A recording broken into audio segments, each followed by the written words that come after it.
Welcome to History Crossroads, where past meets present, and every story reveals a new path through time.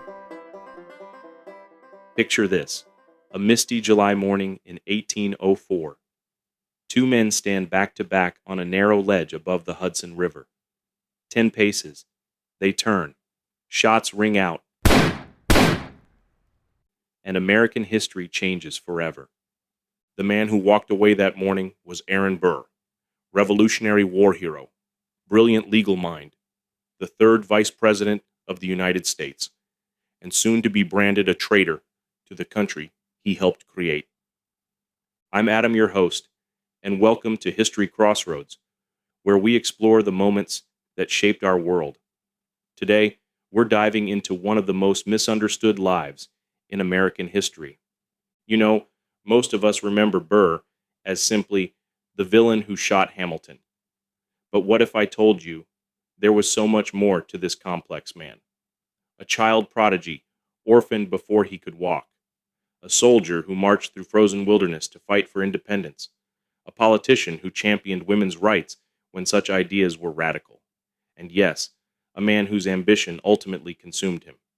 So grab a cup of something warm, settle in, and let's travel back to a time when our young republic was figuring itself out, when loyalty and treason were separated by whispers, when personal honor could demand a life, and when a single bullet could echo through centuries. This is the story of Aaron Burr, a tale of brilliance and folly, of soaring dreams and crushing falls, a story that forces us to ask, how does history decide who becomes a hero and who becomes a villain? Have you ever wondered what shapes a person's destiny? For Aaron Burr, perhaps it began with loss. Imagine being just 2 years old and losing both your parents within months of each other. That was Aaron Burr's reality in 1758. His father, the president of Princeton University, and his mother, daughter of the famous preacher Jonathan Edwards, both gone. The little boy who should have been raised in America's intellectual aristocracy became an orphan overnight. But there was something remarkable about young Aaron. By age 13, when most boys were still learning basic grammar, he was accepted to Princeton. 13. I can barely remember what I was doing at 13, but it certainly wasn't debating philosophy in Latin. He devoured books, mastered languages, and graduated by 16. His uncle, who raised him, hoped he'd follow the family tradition into ministry, but Burr had different ideas. He briefly studied theology before turning to law, only to have history intervene in the form of revolution. When the colonies rose up against Britain, Burr didn't hesitate. He joined the Continental Army and quickly proved himself in one of the most brutal campaigns of the war, the expedition to Quebec. Picture this: hundreds of men trudging through the Maine wilderness in winter, supplies dwindling, uniforms in tatters. Many froze or starved to death. Yet Burr not only survived, he thrived, earning notice from senior commanders. He even served on Washington's staff. Though, and this is telling about Burr's personality, he didn't last long there. Washington valued disciplined obedience. Burr preferred independent action. They clashed, and Burr requested a field command instead. At the Battle of Monmouth in 1778, with temperatures soaring above 100 degrees, men dropping from heat stroke all around him, Burr held his position under withering fire. Even as he himself nearly collapsed from the heat, he refused to abandon his men. By war's end, Aaron Burr had witnessed the birth of a nation and learned lessons that would shape his approach to life. Think quickly, act decisively, trust few, and never, ever show weakness. The young republic would soon discover what a formidable force that made him.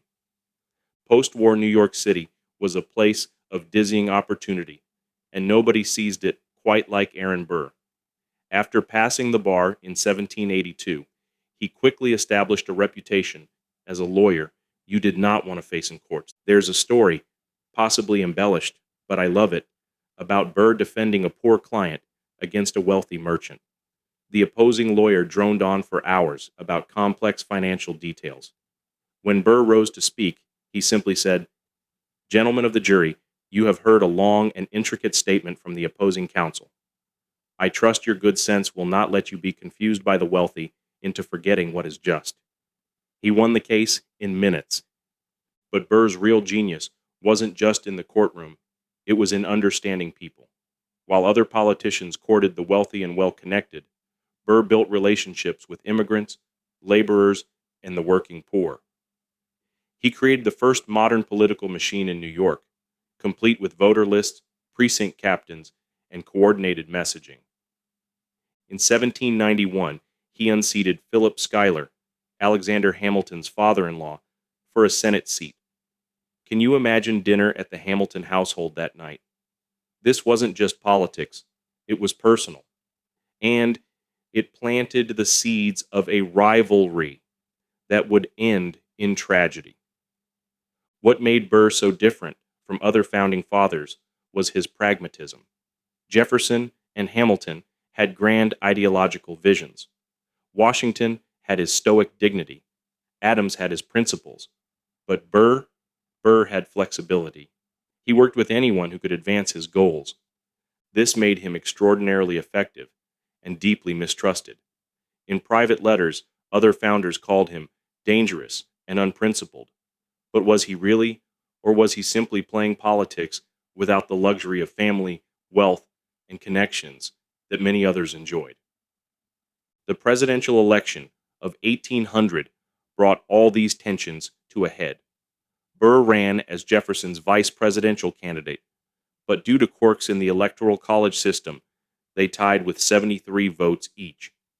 Suddenly, Burr had a choice: step aside for Jefferson as planned, or seize the moment and become president himself. Burr neither campaigned for the presidency nor declined it. He simply waited, letting the House of Representatives decide.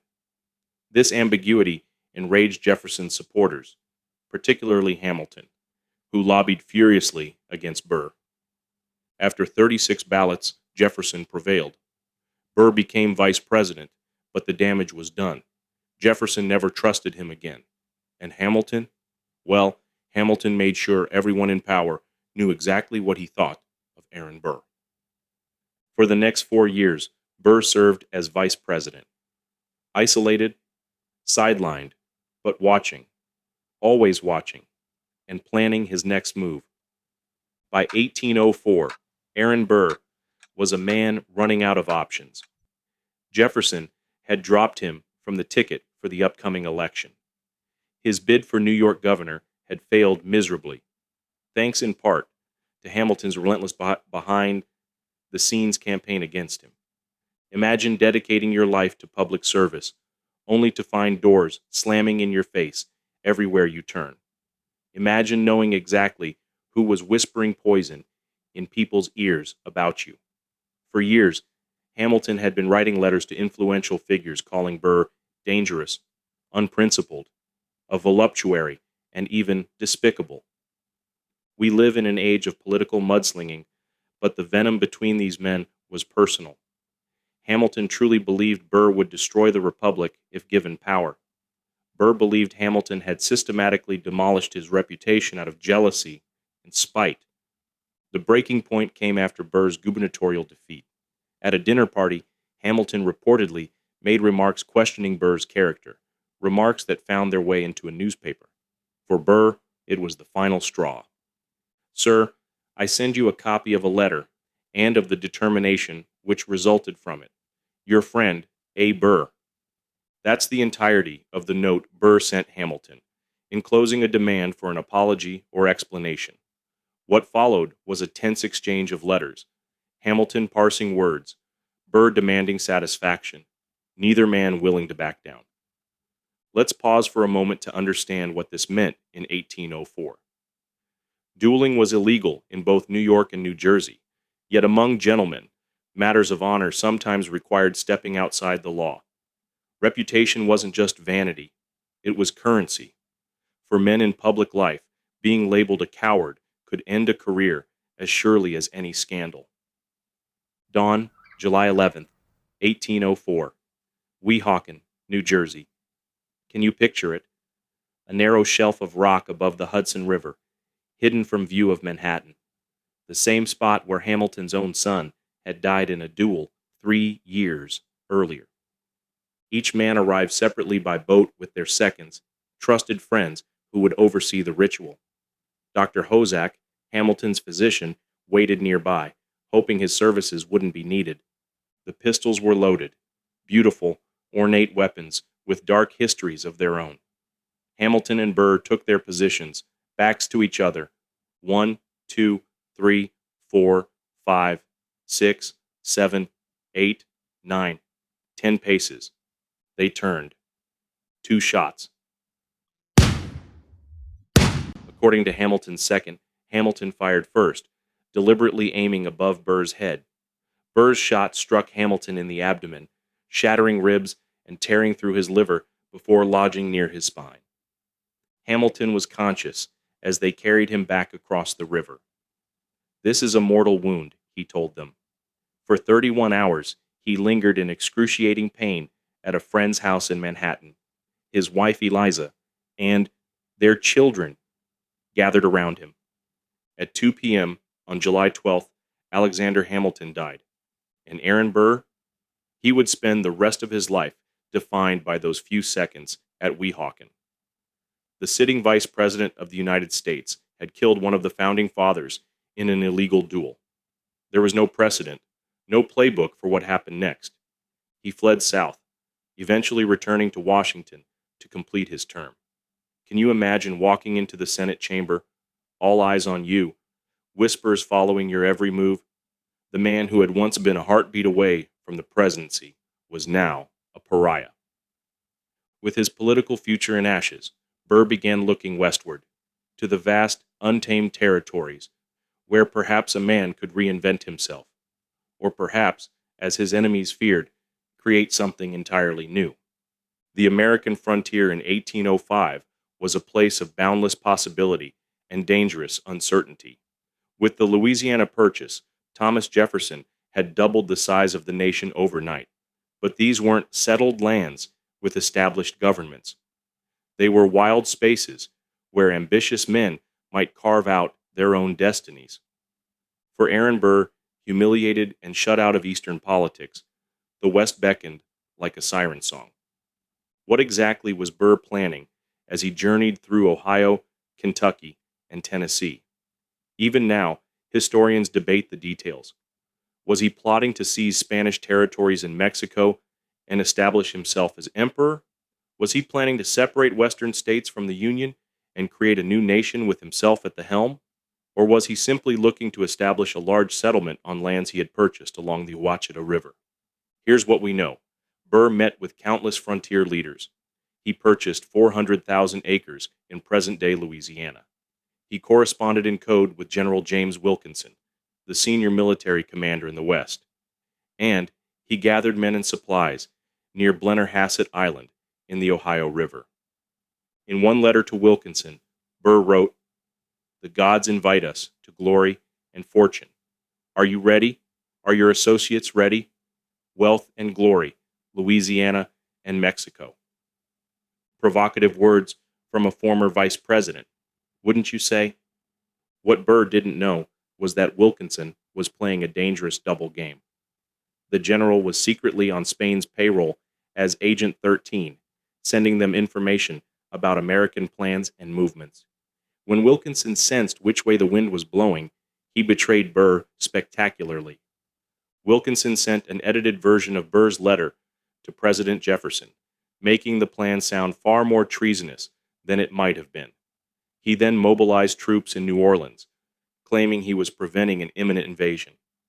Jefferson, who already despised Burr, didn't hesitate. On November 27, 1806, he issued a proclamation declaring that a conspiracy existed and ordering the arrest of all involved. Can you imagine Burr's shock, floating down the Mississippi with a small band of followers, perhaps dreaming of glory, only to discover that the President of the United States had labeled him a traitor? He was arrested near Mobile, Alabama, in February 1807. The man who had once presided over the Senate was now in chains, facing the most serious charge possible under American law: treason. The penalty, if convicted, death by hanging. As they marched him under guard through southern towns, something unexpected happened. People gathered to see the infamous Aaron Burr, but instead of jeering, many cheered. Some even tried to help him escape. Despite everything, Burr still had a strange charisma that drew people to him. But would it be enough to save his neck in the courtroom drama to come? Richmond, Virginia, August 1807. The air thick with summer heat and anticipation. Outside the Capitol building, crowds gathered daily, some camping overnight to secure seats for what newspapers were calling the trial of the century. Inside, the scene was electric. Chief Justice John Marshall, himself a formidable figure in American law, presiding. Burr, elegantly dressed despite months in custody, actively participating in his own defense. The prosecution team practically taking direct orders from President Jefferson 8 miles away at Monticello. This wasn't just a trial of one man. It was a battle over the very definition of treason in the new republic. It was Jefferson's vision of America against Marshall's interpretation of the Constitution. It was politics by other means, and Jefferson wanted blood. He wrote to prosecutors, "There is not a man in the United States who doubts that Burr has been guilty of treason." The president even offered pardons to anyone who would testify against Burr. Stunning overreach of executive power. But Jefferson had met his match in John Marshall. The Chief Justice was determined that the trial would follow strict constitutional principles, not political vendettas. Marshall ruled that, under the Constitution, treason required an overt act witnessed by two people. Merely planning or discussing treasonous ideas wasn't enough. There had to be concrete action.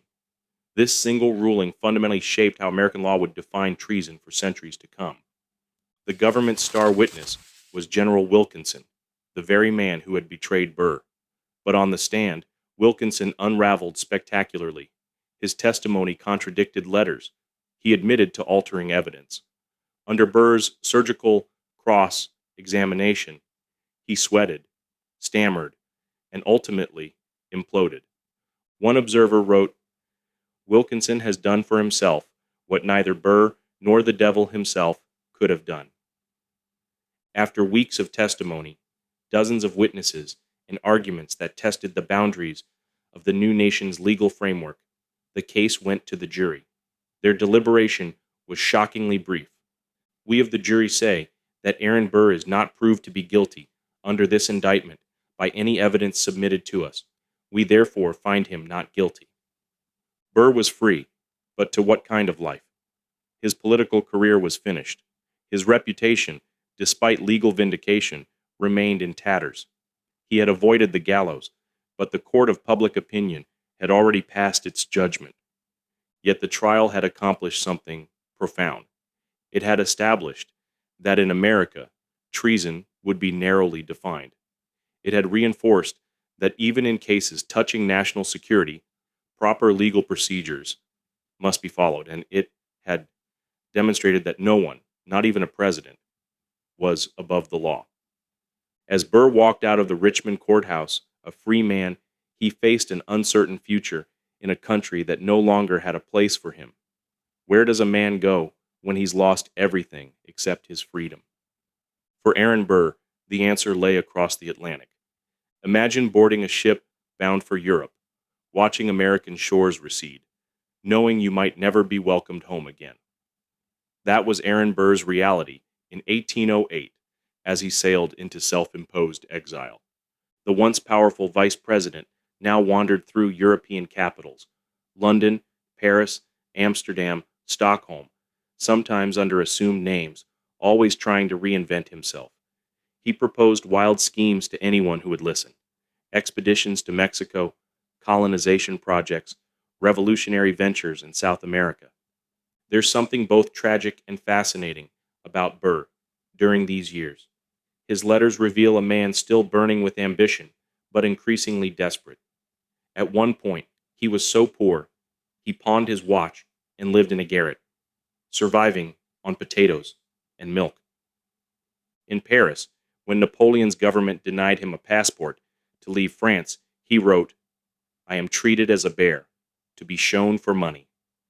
Once the confidant of presidents and diplomats, he had become a curiosity, the American who killed Hamilton, the almost traitor. By 1812, with Europe consumed by the Napoleonic Wars and America on the brink of conflict with Britain, Burr finally returned home.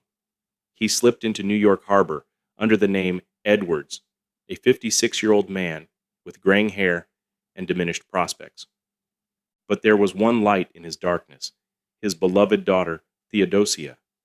If there was one pure relationship in Burr's complicated life, it was with Theodosia. From childhood, he had educated her as he would a son, in languages, philosophy, science, and politics, radical for the time. She had grown into a brilliant, accomplished woman, married to Joseph Alston, the governor of South Carolina.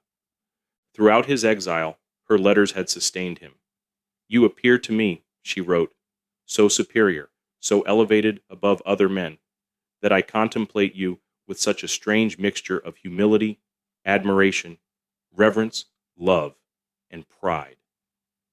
In December 1812, Theodosia boarded the schooner Patriot in Georgetown, South Carolina, bound for New York to reunite with her father. The ship sailed into a winter storm and vanished without a trace. For months, Burr held out hope. He haunted the docks, questioning ship captains about storms, currents, and possible sightings, but eventually he had to accept the unbearable truth. Theodosia was gone. The loss broke something fundamental in Burr. The man who had survived political ruin, exile, and public hatred was undone by the disappearance of the one person who had never stopped believing in him. Legends about Theodosia persisted for decades. Some claimed pirates had taken the ship, others that it simply sank in the storm. One haunting story emerged years later. An elderly woman on the Outer Banks of North Carolina claimed that as a girl, she had seen survivors from a shipwreck brutally murdered by wreckers who lured ships onto the shoals. Among the victims, she said, was a beautiful lady who carried a locket with a miniature portrait, supposedly Theodosia's. For generations, ghost stories told of a woman in white walking the beaches near Cape Hatteras, searching the horizon for safe passage home. Burr lived another 24 years after Theodosia's disappearance, but they were quiet years. He practiced law modestly, married briefly at 77, and separated quickly thereafter, and lived in relative obscurity. His health gradually failed. He suffered a stroke that left him partially paralyzed, and was cared for by friends in his final days. On September 14, 1836, Aaron Burr died on Staten Island. His last words, according to some accounts, were about a document related to Theodosia's estate. Still, even at the end, thinking of his daughter. He was buried with military honors at Princeton, near his father's grave. Few newspapers noted his passing extensively. The nation had moved on, leaving Burr as a complicated footnote in its founding story. So who was the real Aaron Burr? A villain who shot Hamilton and betrayed his country, a misunderstood political innovator ahead of his time, a tragic figure undone by his own ambition? Perhaps he was all of these things. Burr stood for principles we now take for granted. He advocated for women's education when most dismissed the idea. He represented black clients in freedom suits. He proposed suffrage regardless of property ownership. He envisioned an America where merit mattered more than family connections. Yet he also played political games with such secrecy and calculation that even his allies couldn't trust him. He killed a man in a duel rather than walk away from insult. And whatever his intentions in the West, he certainly flirted with lines no public servant should cross. Maybe that's what makes Burr's story so compelling and so American. He embodied the contradiction at the heart of our national character, soaring idealism alongside ruthless pragmatism, the belief that one can and should remake oneself, regardless of the past, the tension between order and adventure, between institution and individual. I wonder sometimes what Hamilton and Burr would make of their legacies today. Hamilton, celebrated in a Broadway musical, his face on the $10 bill. Burr, remembered primarily as the villain who shot him. Would they be surprised? Or would they recognize that history, like life, rarely deals its verdicts fairly? This has been History Crossroads. If you enjoyed this episode, please subscribe wherever you get your podcasts and leave us a review. You can also find us on YouTube, TikTok, Instagram, and Facebook, where we share more stories from History Shadows. Until next time, remember that history isn't just about what happened. It's about how we choose to remember it. And sometimes the most interesting stories are the ones we think we already know.